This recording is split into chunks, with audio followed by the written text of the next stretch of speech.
Salam, guys. Walaikum salam. Thank you very much for joining me on the podcast. I want to start out by, I guess, mentioning that when we spoke about this, we had a phone call a couple of weeks ago, and I said that I would, probably do like a disclaimer at the beginning to say that, today we're having a conversation that's like a very mature topic, and just to kind of put it out there. And when I did that, both of you kind of shouted it. You pretty much told me off.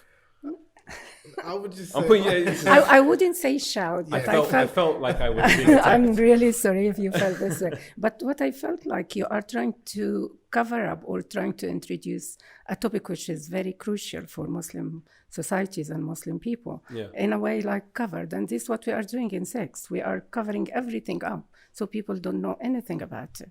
So I felt like this is the time we need to open up, and we need to be able to speak about it frankly and say it by its name.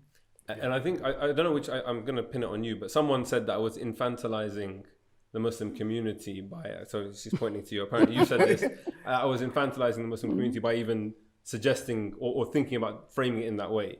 Yeah, I did say that, and I do stick by that, as in I think this, similar to what Dr. Wafaa said, I think this is important conversation for people of all ages. Again, we're going to be respectful, it's going to be age appropriate, but I don't think this is only a conversation for people over age of 25, for example, or people who are married, people who are unmarried, people who are married, people who are divorced, people who are looking to get married should listen to this conversation, understand what does Islam say about sex and intimacy, and as Muslim, how can we understand about our religion and this important topic. So I think it's a subject that should be important and beneficial for everyone. So to be honest, like after that call, which is a very interesting call in its entirety, but like after that specific moment, I did think about it quite a lot. And I think for me, at least, a lot of it is that the kind of reservations that I have about having this conversation is a lot of that kind of cultural baggage that we have within the Muslim community when it comes to talking about sex. Absolutely. Yeah. So it was, I mean, I appreciate being told off. So I'm not having to go at you guys. I just thought it was interesting to mention that, because it really did get me kind of thinking. Sorry, before you say, I just want to take my hat off to you, because even if you found this conversation difficult. We haven't had it yet. Well, the fact that you're willing to have it on your platform, so kudos to you. And also the fact that we're having a sister on board that's not really a woman, but is competent in this subject, because I think it's easy as men for us to talk about this subject. But again, I think it's important that we have a Muslim woman and is qualified that can speak about it, that Muslim women can resonate and listen to and understand from. So kudos to you for, again, not only inviting me, but inviting Dr. Wafaa to have this conversation. Thank you. And I think as well, like, part of it when we were speaking initially, that you kind of get one shot at a conversation like this, and you want to do it right. You want people to be able to listen with an open mind and actually take on what's being said. And as you said, like if it was two men, for example, having the conversation, then sisters would feel like, oh, it's XYZ. Similarly, when you have two sisters discussing it, men feel kind of sidelined and alienated from it. So thank you both for kind of agreeing. I know you guys don't know each other from beforehand. So, but I guess what's also really good is that you both come from kind of very different disciplines and perspectives on this. So I think let's jump straight in. So the first thing for me was about I guess let's put it out there. Is there a problem with how sex is perceived or discussed within the Muslim community? And I guess, Dr. Wafaa, we'll start with you on that one. Yeah, there is a huge problem in the Muslim communities about how sex is addressed or sex is talked about. And we see this clearly in our work. Sex is never been talked about at all in Muslim communities. And even when it is talked about, it's talked about hidden, and nothing is clear. And you mentioned as well that you kind of travel to the Middle East for conferences and have, are in those kind of spaces where these things are happening. Is there a difference between the and obviously our focus is the Muslim community, so like Muslim communities here and there with regards to attitudes towards sex and all of this stuff, or is it just mirrored regardless of where you are in the world? I think the stuff is mirrored. A lot of it is mirrored, because you will find that most Arabic culture, they have more or less, they share the more or less like sex is a taboo, never ever talked about it. When you marry, you will know what you're going to do, and your husband will lead you. And that's frustrating for me when I hear that. And sex is dirty, sex is not good, sex is about it's about your husband. It's about how to serve the man. And I found this frustrating when I work with people because they're only there because they were told to do it. They are not engaged. They are not having any sexual pleasure. And this is something we need to talk about more. And during our... it's something that we're going to touch on, but I think it's worth mentioning right now based on what you said. This notion of stripping out spirituality from sex. And I guess, Habeeb, that kind of lends nicely towards something that you mentioned in your book, which I've written down, and I'll quote it back to you in a bit. But there's something interesting actually in A Taste of Honey, where you talk about, and you mentioned just before while we were setting up, that it took you like 10 years to research and write. And it is, you know, from what I have read, because as I said, it's a very dense book, and there's a lot in there, and you cover so much. But it's very interesting for me, at least, that there's so much kind of Islamic sources and references throughout, because how I look at things is that there's a huge almost disconnect between what I see in Muslim space and what we discuss even on platforms like ours, and the rich kind of history that we have. And you mentioned in the book there's kind of this decline of erotology, and I'm going to ask you first what erotology is. But you mentioned that the heyday was in the 9th to the 14th century, and then there was a kind of a decline. So firstly, what is erotology, and what do you attribute that decline to, and where have we gone wrong, essentially? Sure. So erotology is defined as the study of desire and sex. It comes from the Arabic literary genre called ilm al-bah, meaning literally translated as art of sex. And it is a science that a number of Muslim scholars, poets, writers, medical authors discussed and wrote many books about, dating back to as early as the 9th century, where they derived their sources from the Quran, Hadith, and even ancient erotologies from the Indian tradition, like the Kama Sutra is a book of Hindu erotology, and the ancient Greeks also spoke about sex and desire, again, from their perspective. So, like you mentioned, from a Muslim or Islamic perspective, we have a rich tradition of many Muslim scholars, both in the Sunni tradition and the Shi'i tradition, writing extensively about sex, desire, and sexual ethics, which is very important. And again, the purpose of these books was not to only speak about the importance of mutual pleasure, obviously within the confines of marriage, but understanding the importance of female romantic fulfillment, because that's something that many people don't really speak about, especially nowadays. Whereas a lot of the early Muslim scholars, when they were speaking about erotology, the target audience was primarily men, and they were teaching men not only about female desire, but also how to get the best, how to ensure that your wife is satisfied in the bedroom. So they wrote at great length about it. And like you said, there were many books written between the 9th and 14th century, and then towards the 19th and 20th century, that's when it tapered off considerably. And there were a number of reasons for this, and probably I would say the biggest reason, the biggest factor was that a number of Muslims, because we was obviously colonized by the Western world during that period, we adopted a Western understanding about sex and intimacy. So even when Dr. Wafaa spoke previously, speaking about sex in many Muslim communities is considered to be dirty and things like that. This type of framing, this type of wording, that comes from the European or Christian understanding about sex being dirty and nasty, whereas from an Islamic perspective, sex is a way, or pleasurable sex is a way to not only pleasure your spouse, but also to earn divine rewards with Allah subhanahu wa ta'ala. Exactly. And that's something that I try to emphasize in my book, that even if you haven't read it, the central aim is that Islam is a sexually enlightened religion, and sensuality should not be devoid of spirituality, as in you can seek sensuality, you can seek sexual pleasure, obviously within the confines of marriage, and that's part of spirituality. So this idea that sex is separated from spirituality, that's from a Christian perspective or some other religions, whereas in Islam they're both intertwined. And that's something that I wanted to highlight and bring to people's consciousness, especially Muslims, that we don't know that we have got a rich erotic literature tradition, predominantly in Arabic, predominantly written by men, but they emphasize importance, like I said, of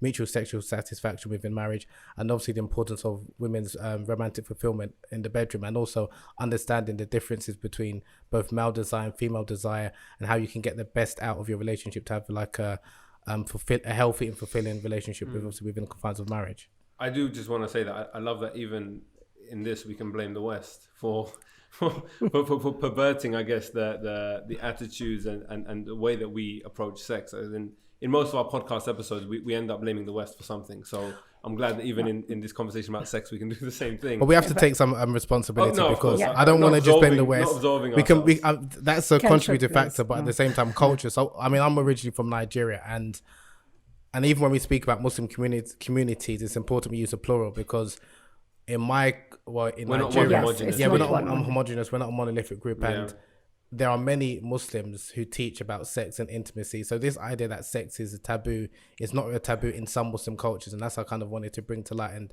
so some that we can share from different cultures, how they speak about sex and desire that we can. So I was actually going to come to Dr. Wafaa, but I do want to ask you one further thing about this, because again, when we initially spoke, so obviously we spoke probably about 2 months ago about first having this conversation. I don't know how I framed it, but you seem quite taken aback by my phrasing of it. I think I try and, again, because of my cultural heritage background, whatever, I try and tiptoe around the subject, and it's difficult. And I think I said that I found some of your content shocking in terms of like it's very direct. And then your response to that was something along the lines, I'm very surprised to hear you say that, because in my community, in my culture, my background, we don't have this issue. There's that like celebration and that openness towards sexuality. So, and yeah, like you said, we have to acknowledge that we're not a monolith as a Muslim community. You know, on the table, we've got such vast different backgrounds here. The Muslim community is you know, huge. But with regards to the direction that we've gone, why do you think that we've kind of veered off in a different way? And also, you know, what's you know, you give talks and you speak about this, and I've seen you on Instagram lives and doing webinars and seminars and you know, everything else before COVID, obviously. But what's been your understanding of kind of modern conversations in Muslim communities? And I guess also, you know, it would be good to also appreciate it from like a cultural perspective, like the cultures that are more open, cultures that are more closed, and what direction we're kind of going in.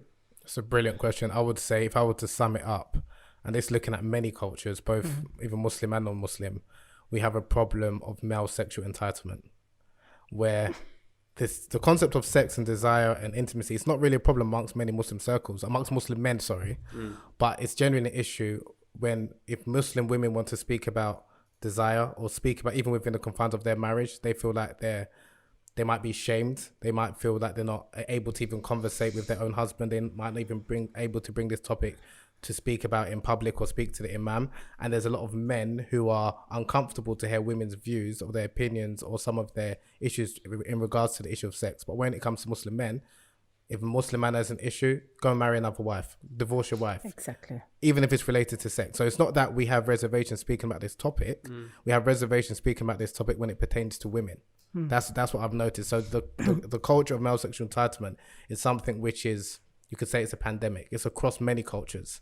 And that's something that I think that's something I'm trying to do, is not only to speak and hear what different women, competent women, can speak about this issue, but also to educate men as well, because we need to be able to listen and understand from the woman's perspective. Because at the end of the day, if we are marrying women, we don't want to satisfy their needs, that was something that wasn't the understanding of a lot of the early Muslim scholars. And that's what I wanted to speak about, that it was part of your duty as a man, as a Muslim man, as a Muslim husband, not only to provide for your wife in terms of financially, but also to provide in the bedroom and romantically as well, and understanding her needs, and not just thinking about penetrative intercourse. Sorry for being a bit, straight to the point, but that's something that we're obsessed with, rather than understanding there's different ways to pleasure a woman without always thinking about sexual penetration. So that's what I wanted to kind of bring to light, and again, have these conversations with different people who are competent, qualified, educated, that can educate not only women but also men as well, because I think we need to understand that sex, it should be a mutually pleasurable act for both parties and not something that's just about the man. So the culture of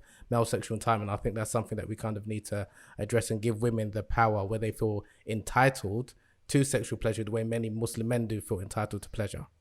That's absolutely right, because women don't feel they are entitled.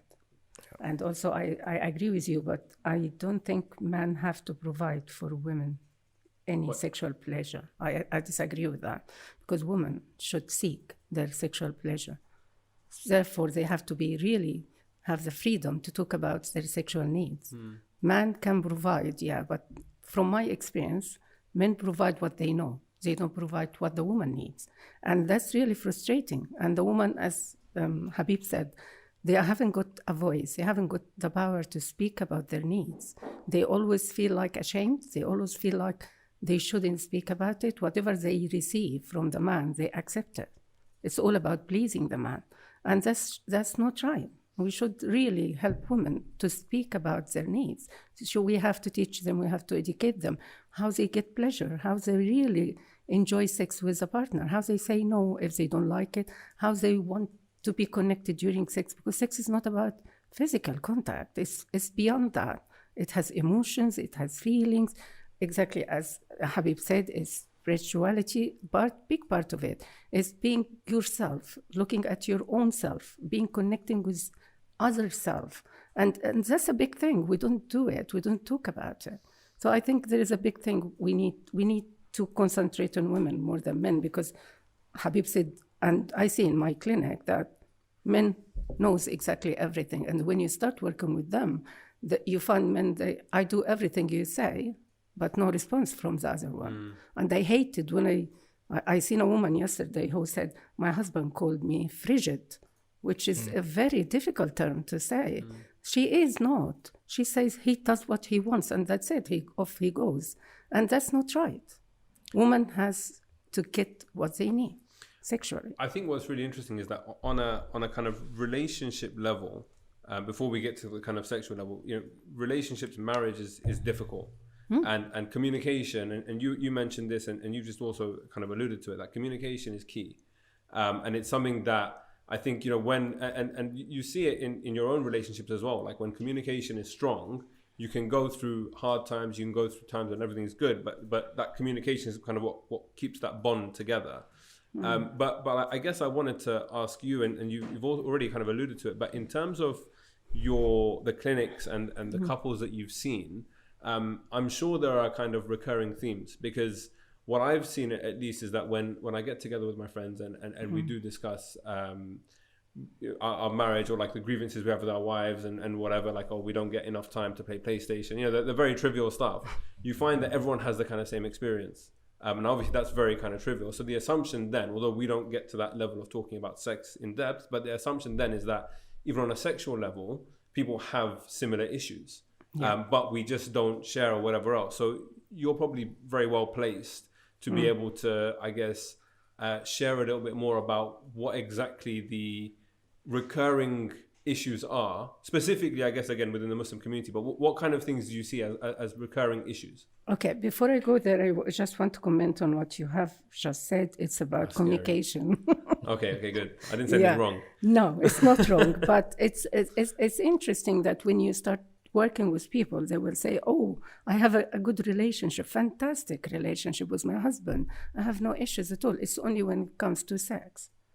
And actually, when you start working with them, they have difficulty in communication in general. And if they have difficulty in communication in general, imagine how they can communicate sexually. Sexual communication is very difficult. No one... Is that because there's like a heightened level of vulnerability at that point? I think it's goes to many different factors. First of all, sex is taboo. You shouldn't talk about it. We were brought up in societies, Muslim societies, in Middle East particularly, and shouldn't talk about it. Okay? There is no sex education. There is no knowledge. There is no prior information about anything. So it's again, even she's gonna talk, she doesn't know what they are talking about. Okay? So the recurring theme I see is everything goes back to difficult communication or bad communication. Okay? Because they don't know how to speak, what language they use to speak about sex. All right? So most of the issues I see in my clinic is woman will come and in front of the husband, she will say, we are good, everything's fine. It's just I don't feel like I want sex, for example, or I feel pain when I have sex, or I can't have penetration. So they always refer to physical things. I don't have an orgasm, okay? I don't have desire to have sex. So all these kind of things which are vague, and when you talk about them, you see the way we were taught to work with sex education is to look at physical, physiological, And then psychological becomes like part of it. If you know how to do it, you do it. If don't, then you concentrate on medical part. And after, in the 90s, where this Viagra and things came out, it made it more medical. And even orgasm, it becomes like medical. Everything, it becomes medical. So when you talk about it, it goes back to upbringing. It goes back to the childhood. It goes back to traumas. It goes back to neglect. It goes back to sexual abuse. It goes back to the culture. Culture is a big part of it because we don't teach our children anything. I heard many women saying, I got married, mom didn't say anything to me. How did you learn? I heard from my friends, I read books, I go to pornography sites, they teach me. How you get all this information? So I think the common theme in Arabic, not Arabic, sorry, I mean in Asian or Arabic or Islamic societies is we are not acknowledging sex at all. And this is a big thing. Jump in, Phil. Yeah, sorry, can I interject? I loved it. I was just nodding so much. I loved everything what Dr. Wafaa was saying. I was just, from my experience, some of the common sexual problems that I've received, both from men and women. So from women, because I do receive, I mean, I don't practice like clinically, but I receive a number of messages and about like sexual problems. And the most common problem I receive from women, and this is both Muslim and non-Muslim women, is either the inability to orgasm during sex or a lack of desire. And one of the reasons I would say for these two issues is that people have got a misunderstanding about sex, because like Dr. Wafaa said, a lot of people have been, I would say, educated or miseducated from porn, as in they think that most women are going to climax via penetrative intercourse, when Not the only reality, once, multiple. yeah, when the reality only 30% of women regularly experience an orgasm via penetrative sex. So there's a lot of pressure placed both on the man and the woman, that if the woman doesn't experience climax via intercourse, that something is wrong with her or she's broken, when in reality that's not the most effective route for most women to experience a climax. So that's a big sexual problem that I hear a lot. Another one is the loss of desire. Now, there was a study that was published recently that found that 43% of women experienced loss of desire at some point or some stage in their life. And one of the reasons behind this is because a lot of people, both men and women, do not understand female desire. That female desire is not the same as male desire. Male desire generally is spontaneous, as in it's out of the blue. You can see something. It's one and it's linear. Whereas generally a lot of women's desire is circular, it's holistic, and it's responsive. And that's something that many people, even a lot of women, aren't even aware of, that they think that there's something wrong with them. They think that they've lacked desire, and especially in a marriage over a period of time, that their desire is not what it used to be. And then they think that they're somewhat inadequate. So that's why it's important that we educate and inform people about sex education properly, so they understand that no, in many cases, your low libido that you're worrying about isn't actually low in reality. It's just that there's a different way of actually rekindling and sustaining that desire that both the woman isn't aware of and the man themselves. So that's why it's important that, you know, we educate. And just for the benefit of the men, the common sexual problem I receive from men is basically how to last long in the bedroom, basic premature ejaculation. And again, because of porn, they think they should be lasting like for an hour, 45 minutes, when in reality most men can only last about 5 minutes during penetrative intercourse. So it's having realistic expectations. But because a lot of people have been miseducated, like I said, from porn, or a lot of our friends exaggerate about sex, both men and women, so you've got this unrealistic expectations going into the bedroom that you're supposed to last X amount of time. And you know, so that's the problem. So that's why we need to have, you know, honest and open conversations where people can be informed about and realign their sexual education and sexual expectations. So I was just about to say, the next point I wanted to get on was sexual education. But just before that, when we spoke previously, you mentioned some of like the more specific recurring things. So you mentioned, I think, vaginismus and porn or sex addiction as being two things that you've seen very commonly. Can you touch on and elaborate just a little bit more about those and any others that are there? Because I think communication, you mentioned, is another one that's like a general thing. But yeah. I think vaginismus is a big issue in Muslim communities. And what is vaginismus? Vaginismus is an inability to have vaginal penetration.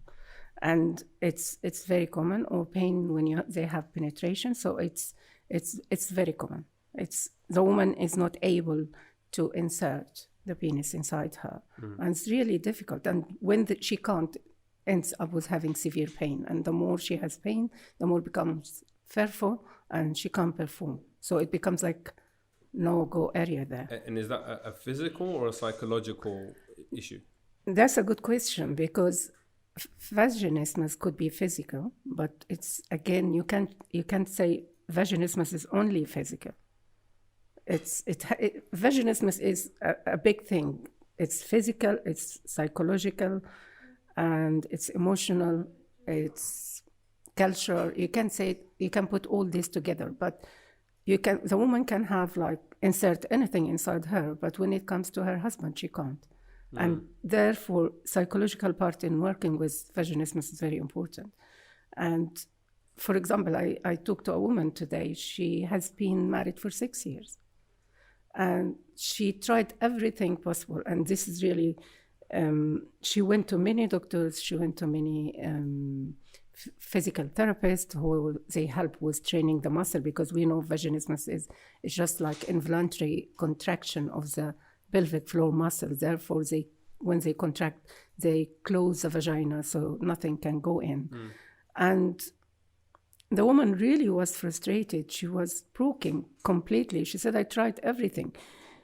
And the problem is, exactly as Habeeb said, that the people who see us or see people from our communities, they don't understand the culture. They don't understand us in the way they should. So she's seen a lot of people here, but no one ever touched on her background. When we talk about vaginismus, we have to look years back. We look about childhood experiences, what happened when they were growing up, what kind of care they received, what attachment style they have with their parents, have they had any kind of emotional difficulties, what was the relationship between them and their parents, what happened in their life, and then again, what happened when this problem developed. It's something in life events cause this problem, and then what maintained the problem. So there is a lot we need to look at. And really, this woman mentioned a sentence which really affected me very badly, because she said, since I was young, my mom was talking about sexual intercourse. She talked about the pain. She said that it's very painful. When you give birth, it's very painful. So the woman, she said... Psychologically, that will... Exactly. Yeah. She said, I am sitting, crossing my legs, because I really worry about pain. Even she has no sex. It's just, she is closing her legs all the time. God knows what else. It was just like 10 minutes telephone consultation. And it's what message we give to our kids, what message to give to our girls about sex when they're growing up. So you're saying that our experiences and our culture and how our parents talk to us, or how it's even not talked about, for example, can create and breed these kind of long-lasting psychological and even physiological issues. Yeah, definitely. There is no information, as we said, no sex education, no even open conversation for the child to experience, or the woman, the girl to experience herself. Yeah. Even, you see, part of physiological development is the child exploring their genitals. So the girl will touch her private part, the boy will touch his penis, and then they learn. And once the family sees that, they start shouting at the children and make them feel. You mean from like a very young age? From very young age. So you're talking about when they develop the awareness of their genitals. Part of this development, childhood development, is kids are exploring themselves. So it starts from there. So if you see your boy is touching his genital parts, then straight away you worry about what he's doing, and then you start shouting at them. And he does it again, you shout at them. So the child grows up with the idea that my body is something shameful. My body is a taboo. So I shouldn't be touching that. No one should touch that. And negative messages, a lot of negative messages we get as we grow up. And on the side of sex or porn addiction, again, I think previously you mentioned that there are very high levels of pornography use in the Middle East. Absolutely. For me, the simple assumption is that that's because of sexual repression. and similar kind of messaging that you're kind of alluding to, that, you know, you don't do this until you're married, but then there's like that big vacuum period in the middle where people are going to use the internet, explore whatever else. So you mentioned that as like a recurring issue. If you want to just speak a little bit more about that.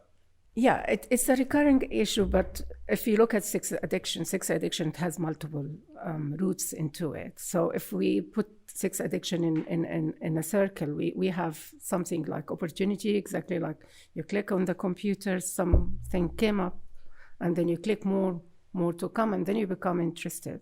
But there are also childhood issues like traumas. Yeah, there is trauma, there is childhood issues when you were growing up in your house, what kind of care you received, how did you attach with your parents, and there are many issues for sex addiction. And the people I work with in the Middle East, for example, or in Muslim communities, when I explore their upbringing or childhood, there are many issues there which made them look to something like that. It's not like when you do sex addiction or you become sexually addicted. It's at the time when you develop that, you felt like it gives you a short soothing or coping mechanism. So when you watch pornography, you enjoy it, dopamine clicks in your head, you feel happy, and you start touching yourself, blah, blah, blah. It gives you an instant pleasure, and it makes you feel relaxed. So if whatever kind of pain you have, it calms this pain. But the problem is it's a very short, instant kind of calming. So straight away after that, you feel like, that's wrong. Why I have done that? It's a shameful thing. And then you go back to the cycle and you search again. You want to feel better about your pain. So it's sex addiction. It has, for me, sex addiction is not like, I consider sex addiction is a big problem, but it has its own reasons. So the people, it's exactly like people resort to alcohol. Why they take alcohol or drugs or do certain behaviors. It's more or less the neuroscience is the same behind that. But so again, obviously I have a very basic and simplistic understanding of this, but are all addictions then just a coping mechanism? Not all, yeah. It's most of them are, but don't forget to say one reason of them is opportunity. So opportunity means probably are working and then something came up and you but opportunity is because there's using pornography, then there's addiction, right? So as I understand it, obviously opportunity is what's that kind of gateway that gets you in there, but then the addiction side of things is because you create that neural pathway, I think you mentioned, absolutely, towards this as a soothing coping mechanism. That's interesting. And to be honest, like, you know, we were discussing just a few days ago that we probably might even look at having like a whole separate podcast. I think we should, and each one, especially from like a psychology perspective, understanding these problems, because, and in fact, this leads nicely onto the education point. So what I'd kind of written down here was just reflecting on my own sex ed as a young person, and it was in school year. I don't know. I was like 15 years old. I can't remember what year that is in the school system, and they just kind of give you very basic advice. They teach you about condoms and whatever else, and like that's about it. Until now, and that's the point. That like there's nothing really within the, and like at madrasa you get told masturbation's haram, and that's pretty much it. But even when it comes to, like you mentioned, people getting married. So often, like in our culture, at least, you have a best man who's usually married, who will then give you the advice and tell you what needs to be done and whatever. And obviously, he's no expert on the matter himself necessarily. But what have you guys seen in terms of sex ed in the Muslim space? And also, where should people be getting their sexual education from? I think we'll start with Habeeb, because you've been quiet for quite some time. No, I've been listening attentively to what's it. But yeah, so what have you seen of the kind of sex ed, and where should we be going with that? What do we need? Big question, very difficult question. Again, it depends. I think, again, so obviously I was born in the UK, but obviously from a Nigerian household. So culturally, I was brought up in a Nigerian household, right? So the way I was taught about sex, it wasn't from my parents, it was from my older cousins or uncles who kind of have these conversations with me from a relatively young age. Some of it was quite informal, but they'll speak about sex, they'll speak about sexual ethics and how you're supposed to be in the bedroom, right? And how you're supposed to perform all the rest of it when you get married. So most of my sex education came from, like I said, my older cousins or uncles, or to be honest with you, from TV and films that I was watching, even from music, in terms of how you're supposed to behave in the bedroom. What I learned from my schooling system instead of sex ed, that was just the mechanics. That was just the biology. But in terms of sexual ethics and then most importantly, sexual pleasure and understanding consent, as in if she's not interested, don't go there. Although the word consent wasn't used growing up, it was understanding of if your wife is not interested, you don't even pursue it, right? That was taught by I would say by osmosis, by my surroundings, by what I saw on TV, what was kind of considered to be acceptable behaviors in the bedroom. And that's how I learned. And that's how I think a lot of people learn about sex. The problem is nowadays is that, maybe I'm giving away my age, internet wasn't so popular when I was growing up, whereas now it is. And that's the main resource for people to learn about sex. And it's not only internet, it's pornography. So that's one of the biggest problems. I think it's important. People will learn about, some people prefer a very formal setting, like in a classroom. Some people prefer going to workshops. Some people prefer to learn about sex by their parents. Some people, they're uncomfortable to have that conversation with their parent. They'll prefer to have it with an older person that they respect. I would say it's probably better not to be educated by your peer, because as peers we kind of exaggerate. We're not open, we don't show our vulnerabilities. So you want to be educated by someone who's like been there, done that, but again, someone's got more experience than you, whether it's like an older family member or someone in your community that you respect. It might be the local imam. There are different sources, there are different people that you can speak to, but we have to remember that some people, like I said, are not comfortable to have that conversation with their parent. They'll prefer to have it with an uncle. Others, it might be going to a workshop. Some people prefer going to an informal setting. But I think it's important, rather than complaining about the lack of sex education or lack of appropriate or sex education that includes sexual ethics and sexual pleasure, we create avenues for people to get correct sexual education. Is the problem not that... So you mentioned your age. I don't know how old you are, but you mentioned 36. Giving away your... I wasn't asking. A young-looking 36. I know, because some people might be thinking I'm an old 21. 30. But when I was growing up in school, it was... I remember getting Facebook in my early teens, but it wasn't like it is now. And even... So I've now, like, I've delivered a few kind of workshops at different local madrasas to parents, educating them on the dangers of social media. Obviously not framed as that, but just an exploration of social media and getting parents to understand what their kids are signing up for.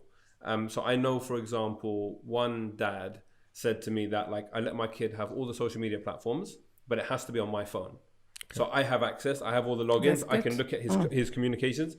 I trust him, so I won't, but he knows also that I'm watching, right? Which I think was a really interesting way. And then there was stuff around another parent, and I love someone's advice, which is why it stuck with me. Another parent was talking about, and maybe you'll be able to relate to this from a psychological perspective, but he said that he goes for drives with his kids, with his sons, individually at night. So it's dark, and they're both looking forward, and he'll ask the tough questions. And he'll have those difficult conversations in the dark, because it's difficult to, or for example, another dad said to look eye to look eye to eye, especially when you don't have necessarily that bond, but they're trying to establish and create that connection. And then another one was talking about, like, he'll wash the car with his kids, and while they're washing the car because they're doing an activity, then you slip in those conversations. You're nodding. Is that it's a bad thing? I think what sex education has to start from young age. How young? As young as 2.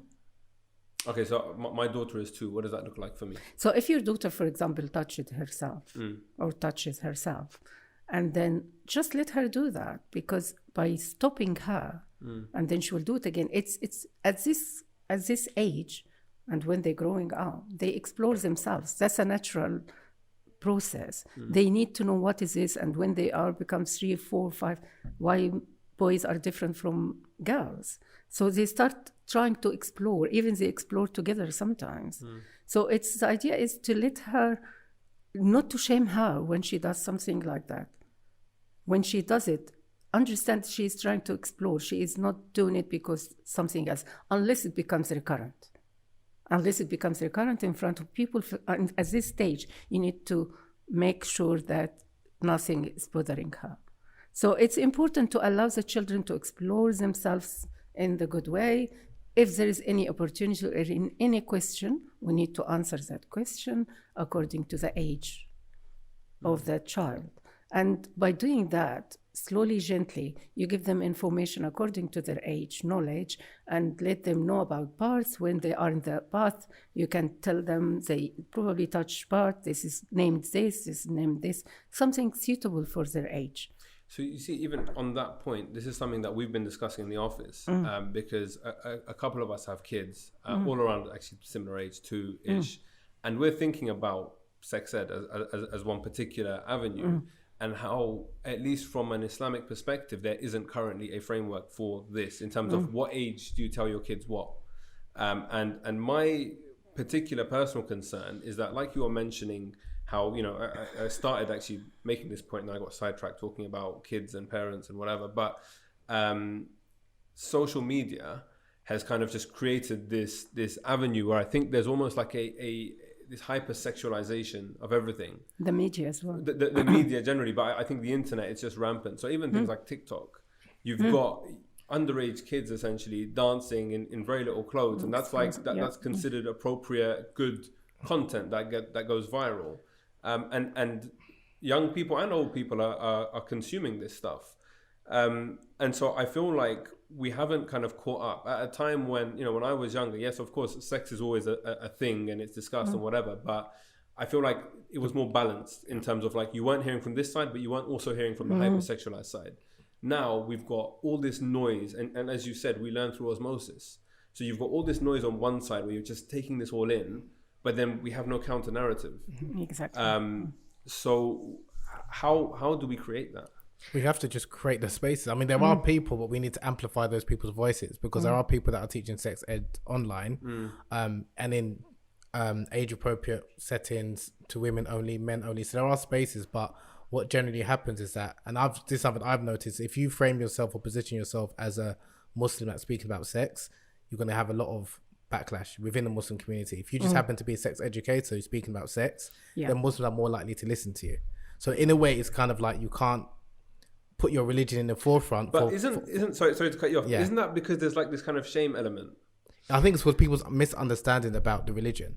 Yeah. And the reason why I'll say that, sorry to cut you off, is that if I were to say, for example, a lot of Muslims have heard about the Kama Sutra and they'll be more than happy to read it. And then when I say, you know, that's a religious textbook from a Hindu perspective, all of a sudden they wasn't aware of that. When I mentioned the 5 love languages, everyone speaks about that by Gary Chapman. When I say he was a Christian minister, it's come from a Christian perspective, do you not consider that a Christian textbook? People all of a sudden, they don't know what to say.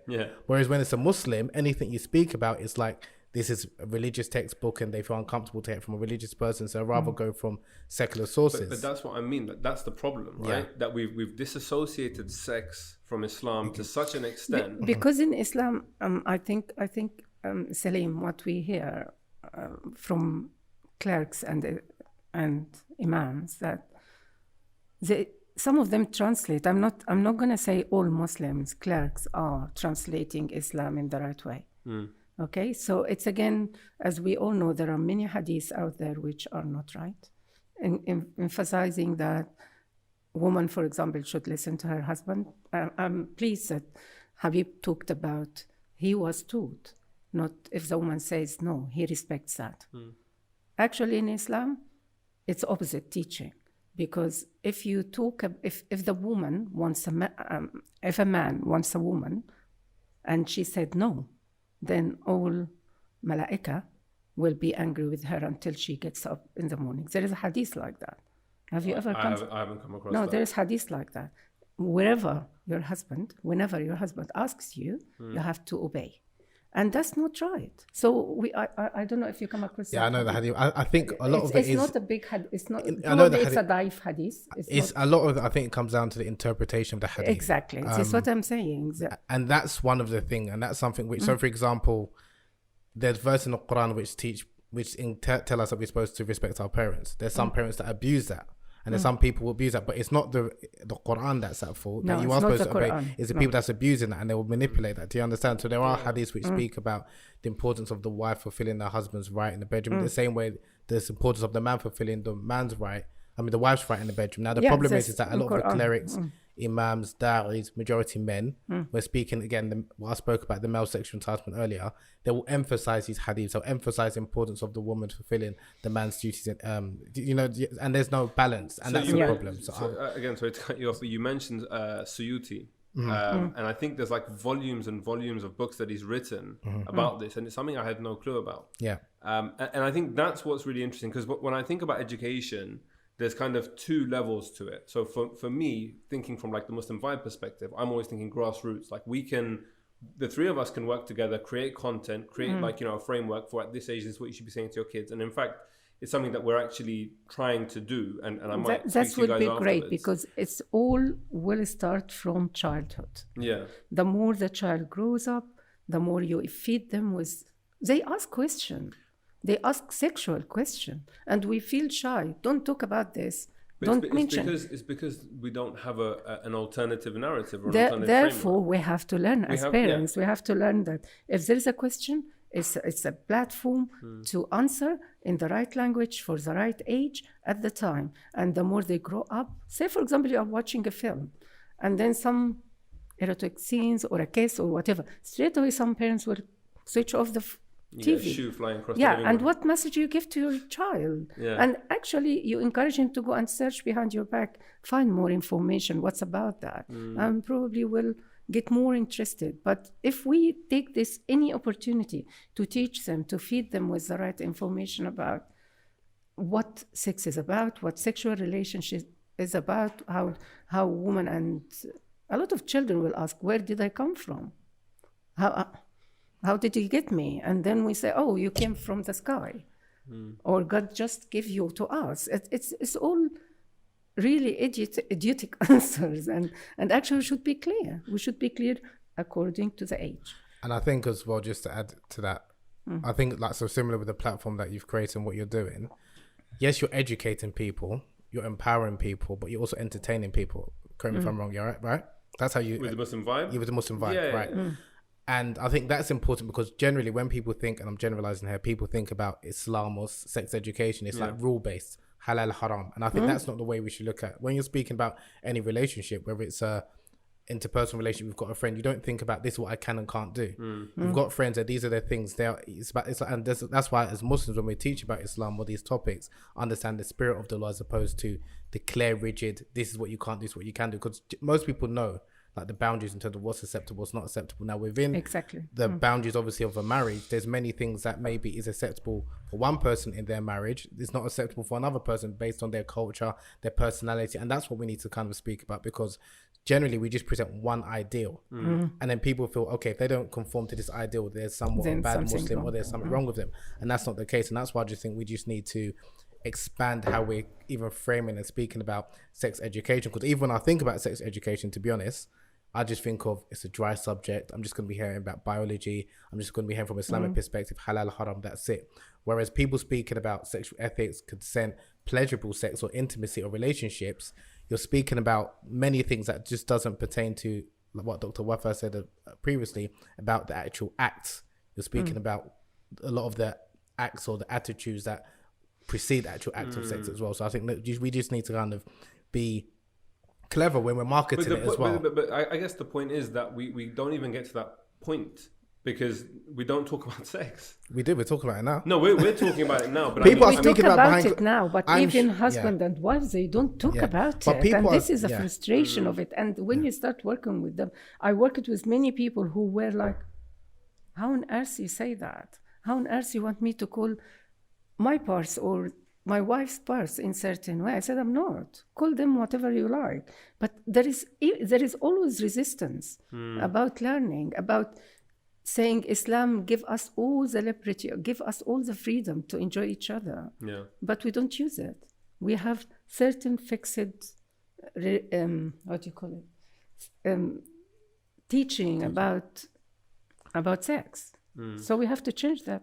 They have to change it. So, I mean, when you say we don't speak about it, we do speak about, or at least read about, or some of us unfortunately watching it, but we are not speaking about it, or people are not speaking about it in their relationships. Correct. Exactly. And that's a problem. So, so it's not, it's because again, if people have received correct, appropriate sex education, and they're having these open and honest conversations and being vulnerable with their partners in the bedroom, then it's not an issue. You don't need to have like these so many of these platforms. But because men are hearing it from one source, women are hearing it from one source, and a lot of that information that they're receiving this sex education is miseducation, and they're not even speaking between themselves, that's why there's this problem.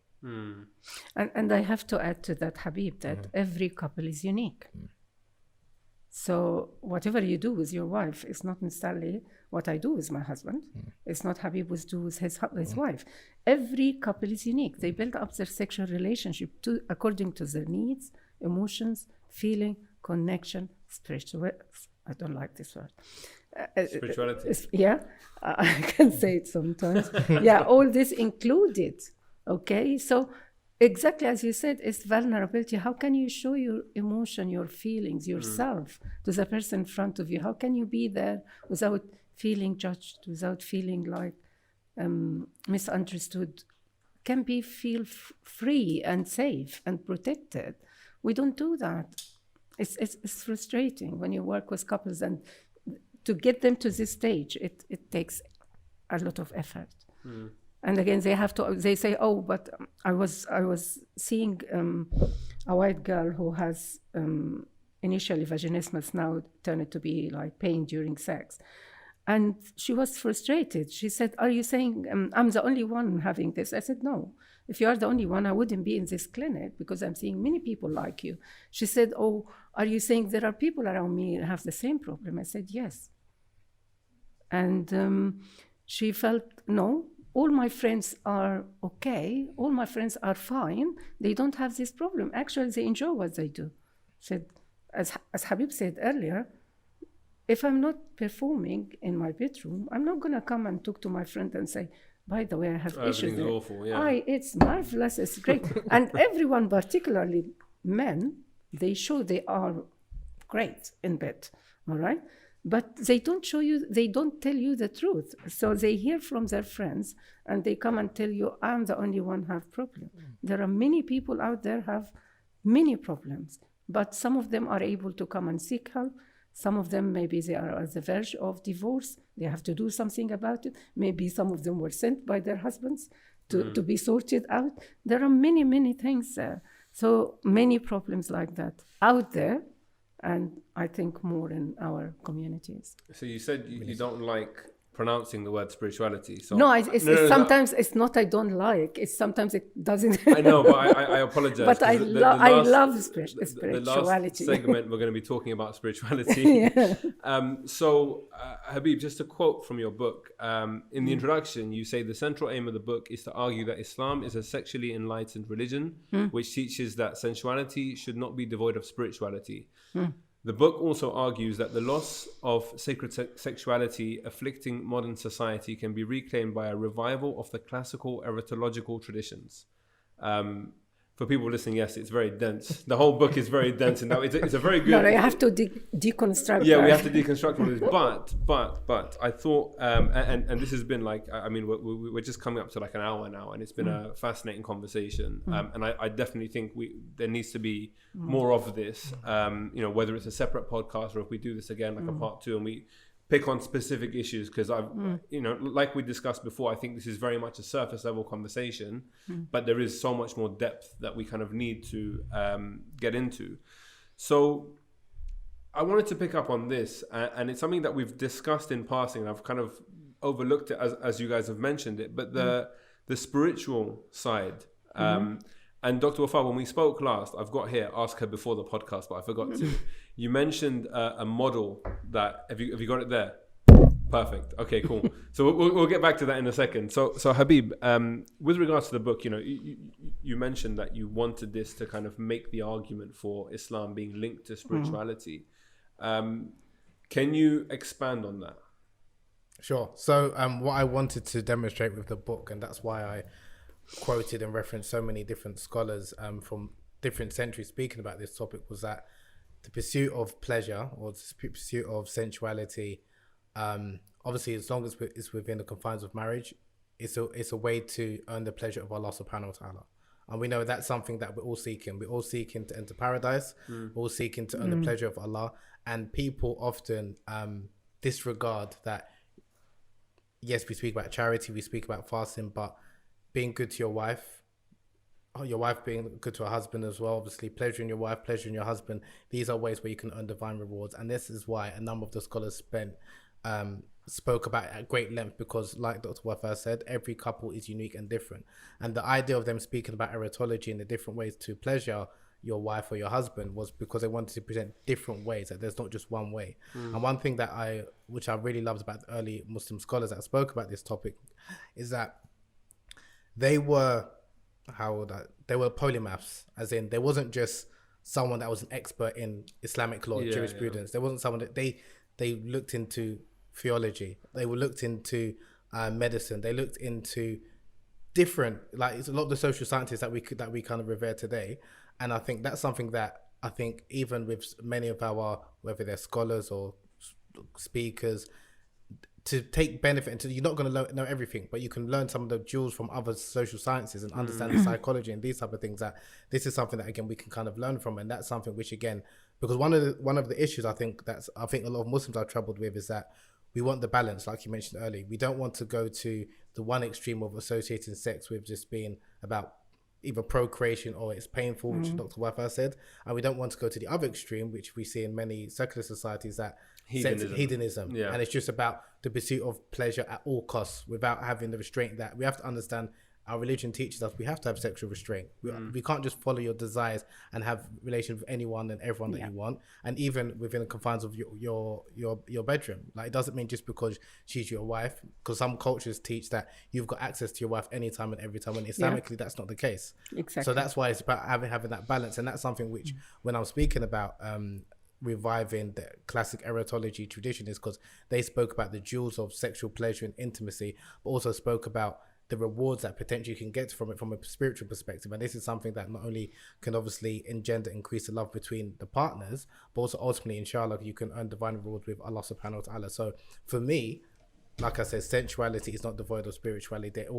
They're interlinked, but at the same time, it doesn't mean you just pursue one and you neglect the other. So that's why it's important that, even as Dr. Wafaa mentioned, a number of modern day sexologists and sex therapists, because they come from even atheist perspective or non-religious perspective, they don't understand the importance of spirituality or Islamic ethics or the ruling. So that's why when they're saying you can do X, Y, and Z, they're just thinking about the performative aspect of sex rather than understanding that there's certain things that we need to understand from Islam. I don't know, but before Dr. Wafaa comes in, I see she's got the book open. So because I like the model.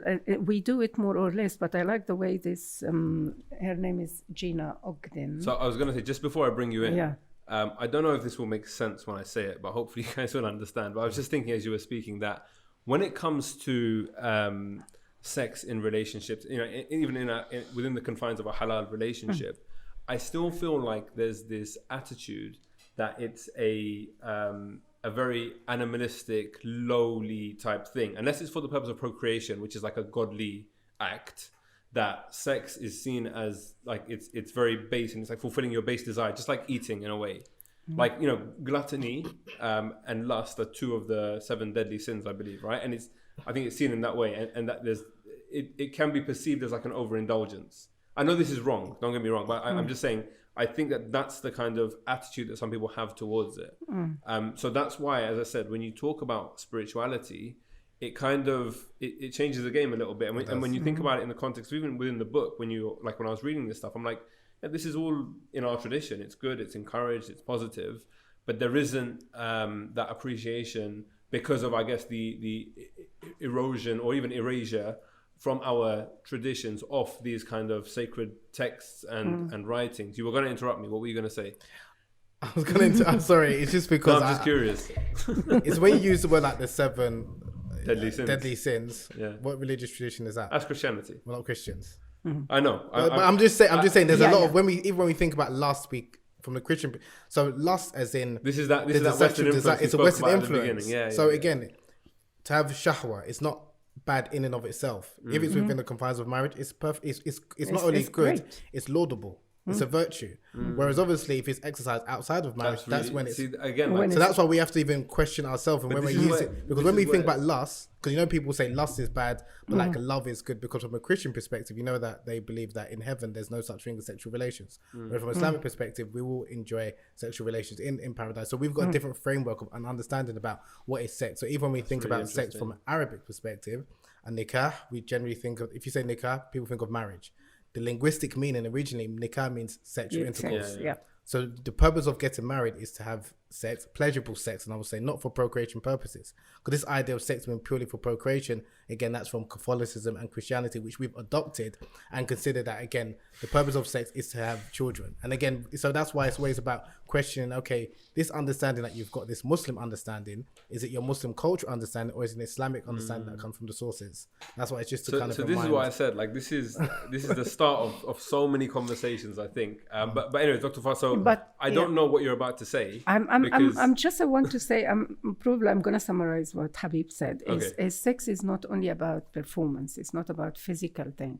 Yeah. It has, this model really is very nice. It talks about mental status during sex. It talks about physical, which like how your body, sensations and everything, and the emotional and spiritual side of it. And I liked what the woman said. What's the name of the book? It's called Expanding the Practice of Sex Therapy. By Gina Ogden. Yeah. And she talks about spirituality in a very nice, like what Habeeb explained. She said spirituality means a sense of direct personal connection with the divine,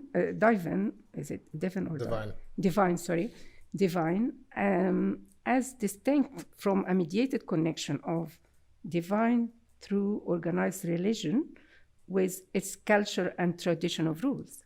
So as Muslim, we have certain tradition about Islam. We have culture about sex, and we have culture about sex.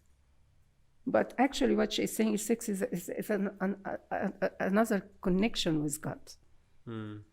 Whatever God is, for us Allah, for other people could be anything.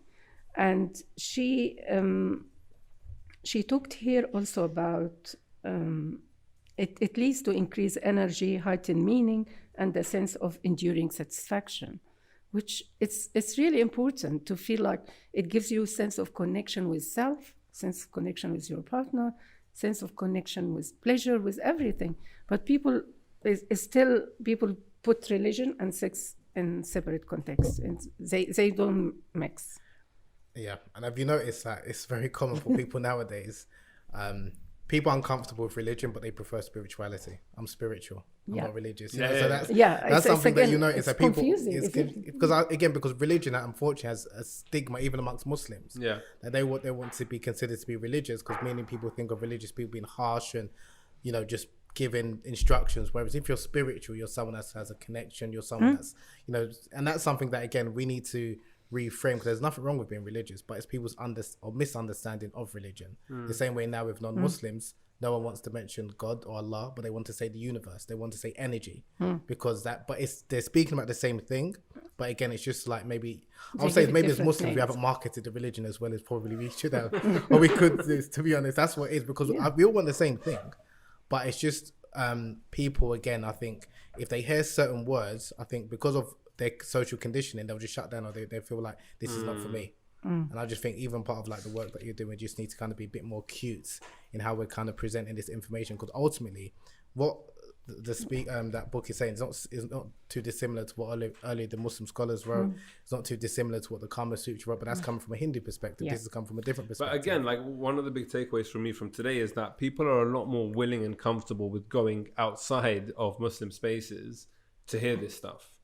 So you're more willing to listen to, as you say, like consulting the Kama Sutra, for example, but then not actually looking at what our religion says about it. And I think, because I come at it from a layperson perspective, I think you're not as late as you think you are. I've heard you say this in a number of podcasts. I'm not that. You know what you're talking about. I'm sat opposite from like someone who's written a book that took 10 years and a doctor. Like I don't have a voice on this, but I know how people think. I see society, and I still think that there's this big disconnection between Islam and sex and sexuality, and I think that's something that we need to bridge and we need to address. And I guess, to conclude from my side, I commend you both on the work that you do, with couples and relationships and whatever else, and also the kind of education that you give to the wider community about this stuff. And I'm sure we'll put your details below, both of you. I'm sure you'll be inundated with people getting in touch and whatever else. But thank you both. Like as I said, there's so much more to do on this, and we'll definitely have conversations after this podcast about how we can progress this and do more on this. But I think as like an introductory conversation into this topic, it's been really enlightening and important, and we've covered quite a lot, although we haven't gone into a lot of depth. I think it will serve for a lot of food for thought for people. And I think especially, at least when I think about this stuff, as I mentioned, like, my daughter is 2, and we spoke about sex education. I think that for me is one of the biggest aspects.